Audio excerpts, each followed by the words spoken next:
down a patient's throat. But what if there was a way to make that process easier, cheaper, and safer? I met with a neuroscientist here in DC who's determined to make that happen. Inside the Design and Build Lab at American University, a 3D printer's crafting a small solution to a big problem. This all-in-one tool would innovate intubation. But there's something that makes it different than anything already being done.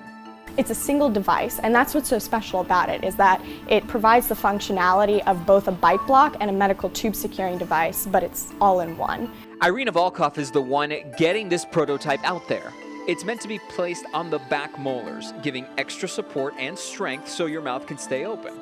The other part of the frame protrudes out, so there's no contact with the face. Tubes can then be attached without any extra pressure on the patient.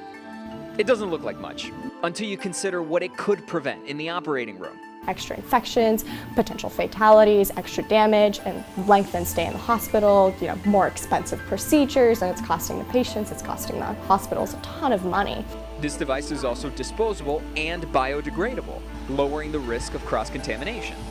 What speaks to me about this project is having that real-time impact on people, because I was finding out all these problems that have such a simple solution, and it just infuriated me that it wasn't there, it wasn't accessible. I've seen how it affects families, I've seen how it affects friends, and my goal was to make that change. Sometimes complicated problems don't need a complicated answer. The journey and the joy of making an impact is enough to guide the way. Being able to see it in someone's hand and being able to see the relief on a parent's face or on a child's face, or the community that says, okay, I know that they're going to be okay. For me, it's looking and making sure that they have that sense of relief.